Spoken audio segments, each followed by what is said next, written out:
I'm working on downloadable content that is going to eventually be available on my website. I have already made a few different like downloadable printable things, and they're going to be available for purchase on my website. Currently what I'm working on is a checklist of what to check before calling a tech. 1 page per appliance. I'm trying to do roughly like the top 10 most common issues that people experience with each individual appliance, and then kind of answer what to do if you're having that issue. This is like what a customer can check before having to call an appliance technician. So it just kind of like gives you a general idea of what you need to do if you're experiencing a problem with your appliance. The disclaimer that I am putting at the top of it says if you don't know how to do any of the following, or if you're not able to, that's how you know it's time to call a professional. If you can't check these things, that's okay. Like nobody's going to get mad at you for that. It's just like that's the point at which you would have to call a technician. Everybody's point might be a little bit different because some people can handle like checking a drain pump filter and some people can't. And that's okay. The cycle won't start on the washing machine. It has power, it turns on, but the cycle will not start. So first thing we want to do is check to see if the child lock is turned on, because you would be surprised. You would be surprised. So many people. Then we're going to try unplugging the washer for 60 seconds. Can solve many an issue. If that doesn't work, we're going to plug the washer into a different outlet. If you are having an issue where the washing machine has power, it'll turn on, but when you hit start, it doesn't do anything. There are a lot of different things that can cause that, but one of the possibilities is that it's getting voltage, but it's not getting enough voltage. So if you're only getting partial voltage, you might be able to turn the display on, but that might be about it. If one outlet is getting low voltage and the other outlet is not, that could be the issue. Then you have to call an electrician. If that doesn't work and it still doesn't start, that's when you call a tech. You should just check these things first before calling an appliance repair technician, because when I was working in the field, these are all the things that I would check first. Sometimes if it's as simple as like unplugging the machine, giving it a minute, and then plugging it back in, and that fixes the problem. If you call and you wait for a technician to come out and that's all they have to do, you're going to be pissed at yourself. And sometimes people get pissed at the tech, and they shouldn't. For some people, it feels like a waste of money to them. So I am creating a guide of what to check before calling a tech. If a washing machine is leaking, first we want to figure out where the leak is coming from. I cannot stress that enough. That is very, very important. Try to figure out where the leak is coming from before you call a technician, because that's going to be the first question that they're going to ask you anyway. If you don't know where it's leaking from, it's going to be really difficult for a technician to be able to give you much information beforehand. It's going to take them potentially a long time to figure out where the leak is. So if you can figure out where the leak is coming from, that's going to be the best case scenario. So we want to figure out where the leak is coming from. Is the washing machine draining correctly, or is it overflowing the plumbing? Because if it's overflowing the plumbing, then you call a plumber. If it is leaking from the drain hose, but it's not overflowing the plumbing, that would be where the leak is. That's exactly when you would call a tech, which is the purpose of this information. Door leaks. We want to check the door and the seal for any hair, lint, debris, etc. that might be preventing the door from sealing, because if it's as simple as cleaning off the door glass, you've solved your own problem. You don't have to call a tech, because that's a very, very common reason. When I was working as a tech in the field, there were plenty of times that I would go out and they would say that the door was leaking, and they would think that they need a new gasket, or a lot of times call it a seal, only to find out that they just had a lot of lint and hair caked up on the door. And it's the side of the door that meets the gasket. They just didn't think to look there, because people will almost always check the gasket. They don't always think to check the other side of it, the door, and the underside of that glass. A lot of times, even on my washing machine, I've seen like hair can get stuck there. And if you don't realize that that's happening and it dries, and then the next time you use the washer, you make another layer of it, it can start to leak after a couple cycles, sometimes even just one cycle. If that looks okay, that's when you check the gasket. If the door gasket, however, has a tear in it, you want to check for a tear or a hole, that's when you would call a tech, because at that point it would need to be repaired. So we're going to check the drain pump filter if your washing machine has one. Make sure the filter is sealing correctly and that there isn't any debris, for example, sand or dirt, because that was such a common thing that I would see. If you can't figure out where it's leaking from, determine if it is leaking when the machine is running only, or if it's leaking even when it's turned off. Then we want to check the water inlet hoses for any leaks or drips. Where the water goes into the washing machine from your house, that connection, both ends of it basically, we want to check. So we want to make sure that that's not leaking or dripping or anything like that. And fun fact that most people don't know, you're supposed to replace those about once every 5 years. So if you haven't replaced yours in the last 5 years, you probably should. Otherwise, you'll probably replace them when you find out that it's leaking. I no longer work in the field. I have not worked in the field for about a year. Long story short, that's because I found that that I can help more people doing appliance care and maintenance education in my content creation, partially. Another part of the reason is that I am a very anxious individual. My mental health is a battle for me, and being in the field was exacerbating that issue. So being in the field in people's houses, I've just realized over the last couple of years how much of an introvert I actually am and what I need in order to stay sane.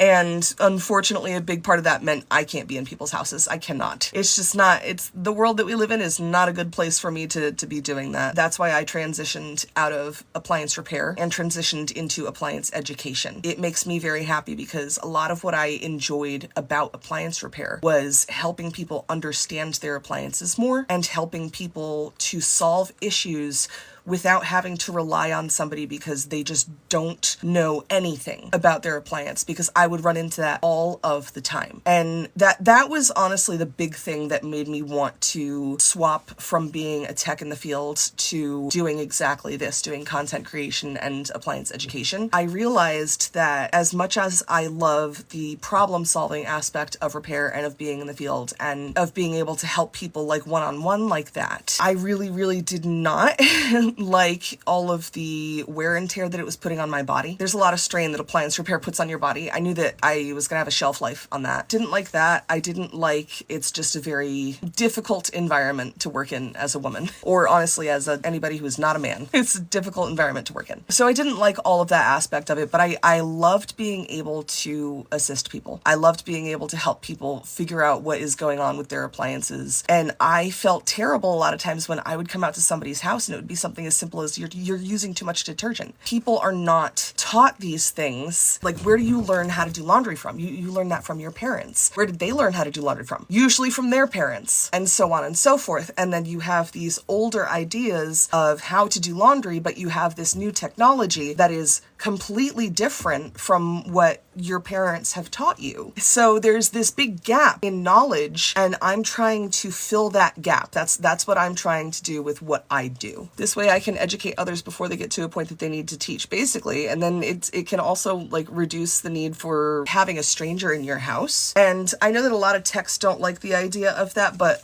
a lot of the techs that don't like the idea of me educating people on literally the things that are in your manual, I've always been very straightforward about that. Everything that I teach, you can find in your manual, or you can find it like on the packaging. It's really easy to find on your own. It's just I do the legwork for you. And I also have the mind for like understanding these concepts and being able to teach them in the way that is more understandable to a wider audience. So that's kind of what my role is in the appliance industry. The techs that don't like me are the ones that are just like, well, you're losing me money because you're teaching people the things that I make easy money on. And I'm like, okay, you and I have very different moral standards in that case, because I really don't want to trick people to make money. I would much rather like try to educate people. At the end of the day, guess what? There will always be people that use too much detergent. Even though I am educating people, there are plenty of people that don't believe things that I say, even if other professionals are backing me up, simply because I'm a woman. There are always going to be people that need that kind of help. It's fine. You can all help each other.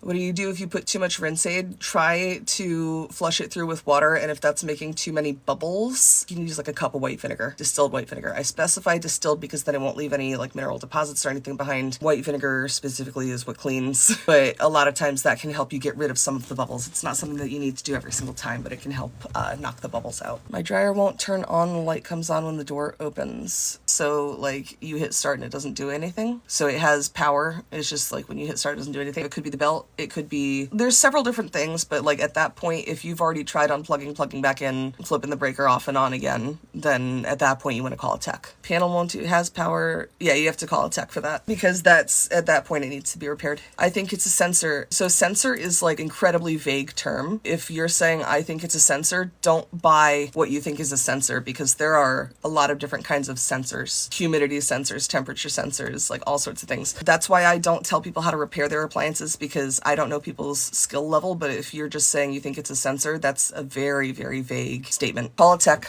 I'm currently working on a downloadable checklist. I'm going to have it available on my website. It's what to check before calling a tech. I have a whole bunch of different issues and things that you want to check if you're experiencing that issue before you call an appliance repair person.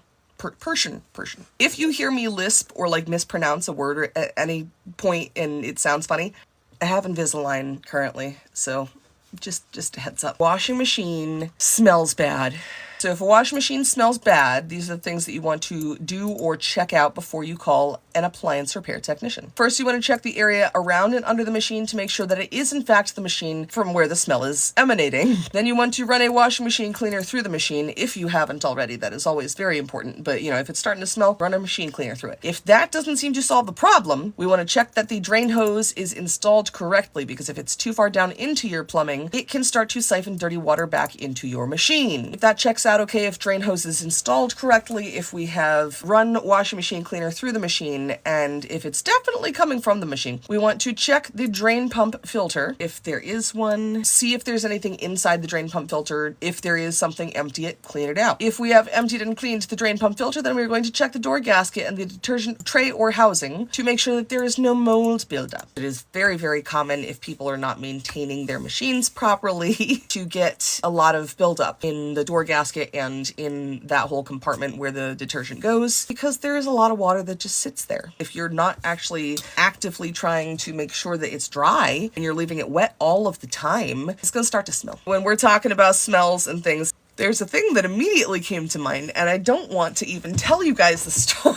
It involves animals. Sometimes if you think your washing machine or your dryer or your appliance smells, it might not be the appliance, as long as it's not sad. Okay, it's not sad, it's just a little gross. There was a house that I went to, I think it was the dryer, and they said that the dryer smelled bad. So I checked the dryer and it smelled real bad. I didn't know what it was, and then I tipped the dryer back and I looked underneath it, and I didn't know what the substance was that I was seeing and smelling, but I was later told by the homeowner who identified said substance. One of their dogs had been real sick and had diarrhea all over the laundry room at some point previously, and I guess they missed a spot when they cleaned it up, so I got to find that for them. There are reasons why I'm really glad I'm not working in the field anymore. But yeah, if your washing machine smells bad, definitely check the area around and underneath the machine to make sure that it is the machine that in fact is smelling. When will this guide be available? As soon as I'm done making it, more or less. Here's my plan, right? I want to be able to make something that people can download that they can keep in their house that can help them make things a little bit easier in areas that I found were kind of like pain points when I was a technician. So the things that I've made so far, I have made 2 other documents, one of which important appliance information. So it's going to be a single sheet that's just like fill in the blanks with the information about each of the appliances in your home. Useful for any potential repairs or insurance claims, for keeping track of warranties and service contracts, and for simply keeping all of your appliance information organized in one place for easy reference. So it's a printable sheet that you can fill out on your own. It's just kind of like keeps all of the information that you want to have. And this is like from my experience as a technician, I know the information that you're going to want to have. I used the Open Dyslexic font, so it's easier to read for people who may have dyslexia. I'm trying to make it a little bit more accessible. I did it black font on like a white background. There's like a light blue in the background, but it still has that good contrast, so I thought about that. So that is going to be a downloadable document. The second one that I made is appliance repair history logbook. So it would be 1 sheet per appliance that you would fill out roughly. The idea behind this logbook's design stemmed from my time working in the field as an appliance repair technician. When I would encounter an appliance that had previously been serviced by another company, I did not have access to their notes detailing any repairs or parts replacements.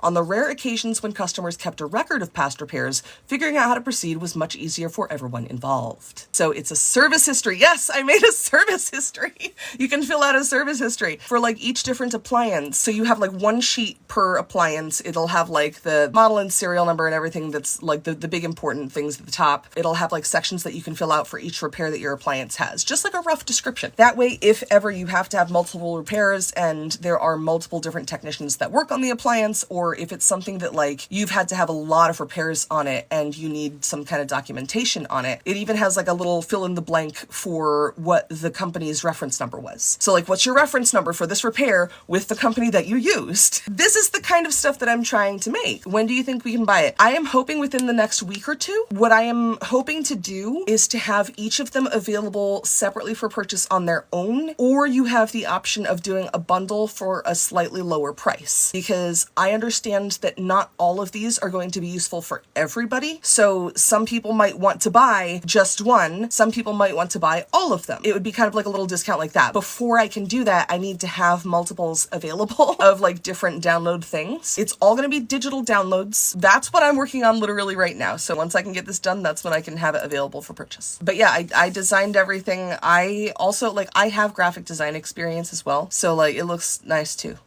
Do those tablets that clean the washing machine really work? Yes, as long as you're not buying like some weird off-brand that nobody's ever heard of. Just as long as you use them regularly, like you need to keep up with your maintenance. Thoughts on using a leaf blower to clear out the dryer vent? It's a really great way to push all of the dryer lint into all the nooks and crannies inside of the dryer venting. So usually I recommend using the actual brushes that are designed for that. They work a little better. It's not the worst method, but it's not the best method. So for a washing machine that is shaking too much, these are the things that I recommend checking. We want to make sure the washing machine is level. Very important. Refer to your manual for how to level your specific model. The washing machine is level. We want to check the area where the washer is installed for proper installation. For example, making sure the floor is not the issue. If the floor has a lot of give to it, it doesn't matter how level the washing machine is, it's still going to shake. So we want to check the floor, make sure that's not the problem. Check to see if the washing machine shakes during a spin, even when the washing machine is completely empty. Because if there is no clothing inside the washing machine and it's shaking in a spin, even when it's empty, we know that there's something wrong. That's a call a tech situation. So at that point, you'd call a technician. If the issue is intermittent, a lot of times technicians can't necessarily check for shaking. So if like some cycles it shakes and some cycles it doesn't, I would always recommend to my customers make a little journal of which loads would make the washing machine shake versus which loads did not. So then you can kind of get a general idea. It's like, okay, in this load, I had like a bunch of jeans and a bunch of t-shirts and it shook. In this other load, all I had was a bunch of t-shirts and it didn't shake. A lot of times that's because jeans and t-shirts are two different weights and they can throw it off balance. So sometimes that can help you figure out if the problem is we're not loading it correctly, or if the problem is, okay, we have no rhyme or reason to this. Even when we do everything perfectly, it's still having a problem. Knowing that information can be very helpful to a technician. What load and what cycle? Yep, exactly. Clothing becoming ripped or damaged in a washing machine. First and foremost, check the inside of the drum thoroughly. And I say that because the most common reason that I would run into when I worked as a technician in the field, the most common reason why clothing would become ripped or damaged was because there was something on the inside of the drum that the customer didn't notice, whether it was a hairpin or a staple or a nail or a paper clip. That was the most common for me. Second most common was overfilling. So making sure that you're not overfilling your washing machine. So clothing becoming ripped and damaged, check to make sure there's no debris inside of the drum. Make sure that you are not overloading your washing machine, because too much clothing can certainly make stuff get ripped or damaged because it's not being used the way it's supposed to be used. While we're checking inside the drum thoroughly for any debris, we're also going to check to make sure that none of the parts look damaged. Make sure you're not overloading the washing machine or shutting the door on your clothing. Turn clothing with zippers, buttons, and things that can snag inside out, or you can put them in a garment bag to prevent getting caught on other clothing. And don't wash things like jeans and delicates together, because zippers on jeans, for example, can damage the more delicate items more easily. And then past that, you can call a tech. Does liquid bluing work? As far as I have been told, yes. From everything that everybody has told me, liquid bluing is a product that's been around since the 1800s. The concept of it just makes sense, because liquid bluing is dye. Blue dye that you put a couple of drops in, like you dilute it in water. You're making a very pale blue dye. And the reason why we like that is because color theory. Blues in general are going to counteract yellows and oranges. So since dinginess in your clothing is generally going to be in that yellowy orange kind of family, even brown is real dark orange. It's all yellows and oranges, friends. Ugh. The purpose of liquid bluing is to make your whites look whiter. And the way that you make whites look whiter is by neutralizing color. Because with this color theory, these two colors cancel each other out. What you're left with is neutral, more or less. So that's the purpose of liquid bluing. That's why it's existed since the 1800s, and that's why it hasn't changed since the 1800s. Because because when the product does the thing and it works the way it's supposed to work, why change it? Why change it? So yeah, if you have stuff that's like yellowy and dingy and stuff like that, you want your whites to be whiter, that's what you want to do. Just make sure that you're not using too much of it because obviously it's still blue dye, so use it as directed so you don't accidentally dye your stuff blue.